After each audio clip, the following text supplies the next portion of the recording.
All right, let's get into it. Before anything, real quick, if you like honest music talk, messy opinions, and videos where we actually say what we're thinking, make sure you subscribe right now.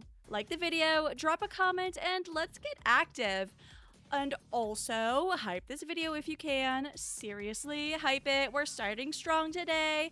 Hype the video, hype the vibes, hype the conversation.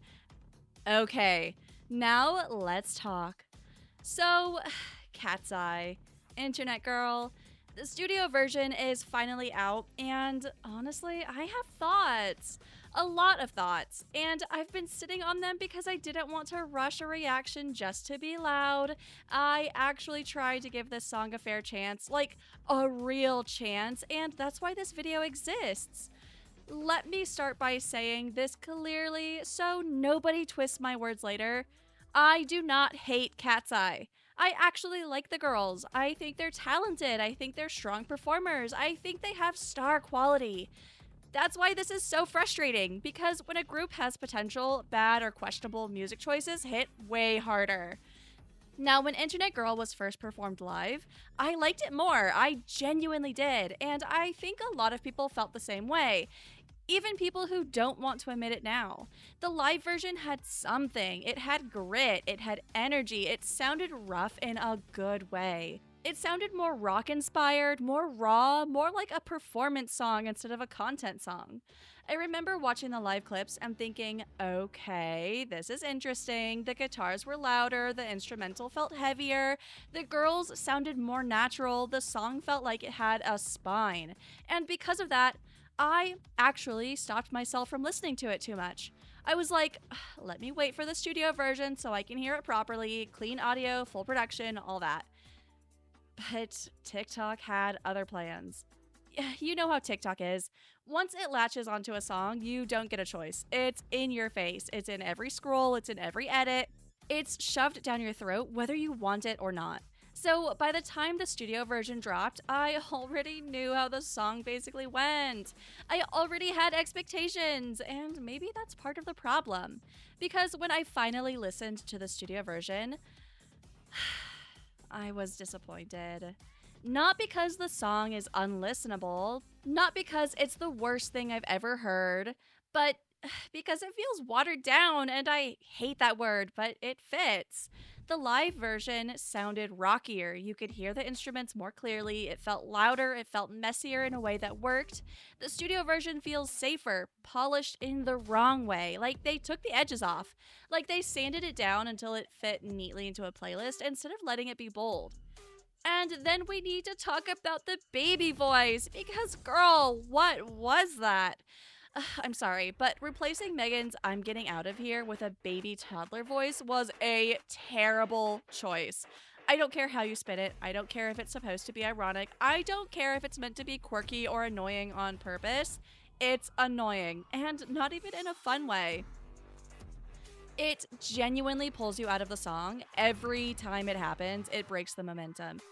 Instead of feeling edgy or clever, it feels distracting. It feels like someone said, let's add something viral here, instead of asking, does this actually sound good? And here's the thing, I don't dislike the song as a whole. That's what's so frustrating. If that baby voice wasn't there, I would probably like the song more. Not love it, but like it more. Enough to replay it casually, enough to let it grow on me naturally. But that voice ruins the flow for me, and I know I'm not alone in that. The first time I listened to the studio version was Friday morning, early. I was tired, I was overstimulated already, and that song did not help. The instrumental felt overwhelming in the wrong way. The vocals felt overly processed. Some parts felt rushed. Other parts felt awkwardly placed. And I know what people are going to say, you just don't like fun. No, that's not it. I like fun music. I like weird music. I like experimental music. What I don't like is music that feels calculated instead of creative. The live version felt raw. The studio version feels designed. Now, let's talk about the rollout because this matters. With Gnarly, they dropped the song first. People heard it, argued about it, memed it, hated it, defended it, and then they performed it on music shows, and those performances actually made people warm up to the song. The energy sold it, the girls sold it, the performance carried the track. Internet Girl did the opposite. They performed it first, built hype, let people imagine what the studio version would sound like, let people fall in love with the live energy, and then they dropped the studio version and it didn't match what people built up in their heads. That's risky, and I'm not sure it's going to have the same Gnarly effect. Because here's the difference. Gnarly has a strong instrumental. That guitar in the pre-chorus, fire. That part alone carries the song, even if you hate the lyrics. The instrumental gives you something to hold on to. Internet Girl doesn't have that same punch in the studio version. Since they toned down the rock elements, the instrumental isn't as exciting. It doesn't carry the song the same way, so when you take that energy away and then add something annoying like the baby voice, what's left? For me, honestly, not enough. After listening to Internet Girl a few more times, I was like, okay, it's fine. It's not unlistenable, it's not offensive, it's just mid. And that's worse than being terrible sometimes. Right now, I'd give it a 5 out of 10, straight down the middle. It might grow on me, or it might not, and honestly, that's not where a song like this should land, especially with how talented these girls are. And that's the core issue. KATSEYE is known for everything except their music, and that should scare the label.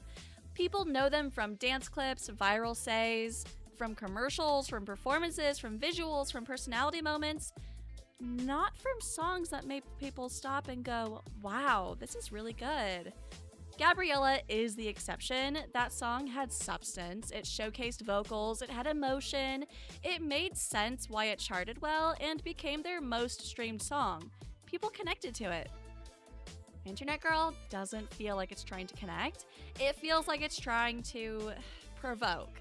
And yeah, provoking gets attention, but attention doesn't always equal respect.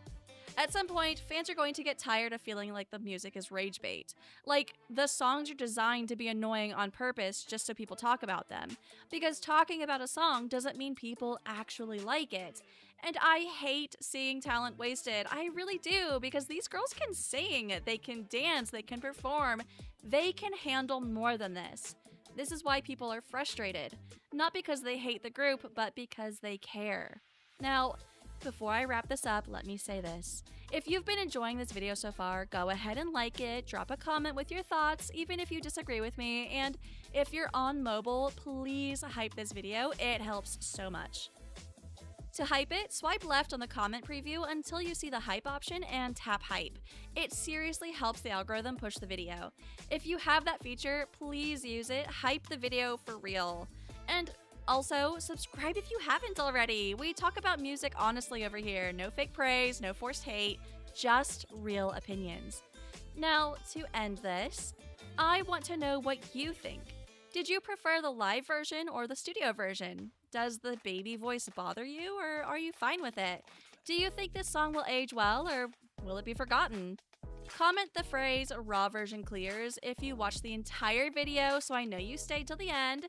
I'm watching the comments. And one last thing before you go, like the video again if you haven't, subscribe if you're new, comment your thoughts, and hype this video one more time if you can. Let's push it.